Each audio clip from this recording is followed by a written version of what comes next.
en fait c'est une longue histoire, mais en fait pour commencer j'ai été baptisé quand j'étais bébé, un peu par tradition, parce que c'était je suppose pour mes parents une manière de fêter ma naissance, de marquer le coup en rassemblant la famille. Mais j'ai pas du tout grandi dans la foi chrétienne, mes parents ils étaient plutôt indifférents à ça, même complètement. Mais pourtant je me posais pas mal de questions existentielles dès tout jeune. Alors j'étais agnostique, disons, jusqu'à la fin de mon adolescence, début d'âge adulte, et là à ce moment-là j'ai commencé à m'affirmer comme athée véritablement, parce que pour moi la question de Dieu elle était réglée. Il me semblait que si on était un peu rationnel, on devait dire que Dieu n'existe pas. Donc la question de Dieu avait quand même une importance pour moi, mais selon moi ça me semblait évident que la foi c'était que de la superstition, c'était réservé à quelques idiots, quelques illuminés. Puis alors sans entrer dans les détails, j'ai eu une vie qui a été assez difficile, marquée par la dépression notamment, et un jour, à l'âge de 23 ans, j'étais commerçant à ce moment-là, et sans trop savoir pourquoi en fait, j'ai voulu me réorienter, entamer des études pour devenir enseignant, prof de français pour être précis, parce que j'aimais lire, disons, j'aimais bien la littérature, et pour ces études, il fallait prendre une option pour pouvoir enseigner une autre matière.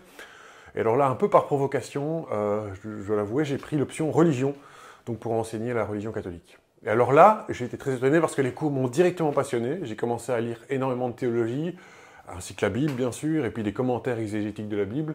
Et là, j'étais vraiment subjugué par la beauté et l'intelligence du message chrétien. Là, je me suis dit, mince, en fait, peut-être que c'est pas si idiot que ça, que d'être croyant, entre guillemets.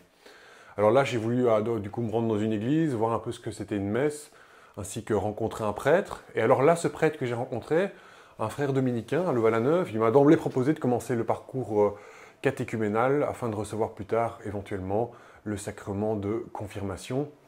À ce moment-là, j'ai accepté, et c'est en continuant d'approfondir au niveau intellectuel, existentiel et puis spirituel que je me suis converti peu à peu et que j'ai finalement reçu le sacrement de confirmation à l'âge de 24 ans.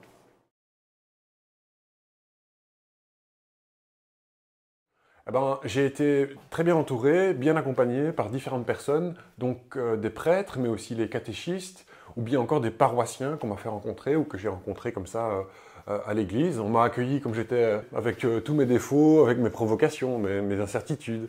Et puis je me suis senti assez vite comme dans une famille, et j'ai appris un peu à peu c'était quoi être chrétien, j'ai appris à prier aussi. Et ce qui m'a fortement marqué peut-être, c'est la bienveillance des uns et des autres. Il y avait une charité vraiment vécue, il y avait un bel accueil. Et je sentais chez ces gens un vrai épanouissement, un accomplissement de soi qu'ils trouvaient finalement dans la foi.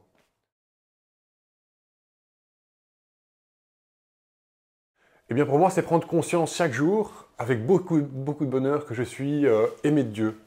Mais aussi que cette vie a du sens, beaucoup de sens, et que je ne dois pas m'inquiéter. Et puis c'est aussi tenter, avec mes petits moyens, de cheminer vers la sainteté, servir l'Église comme je peux, et puis servir le monde à travers l'annonce de l'Évangile.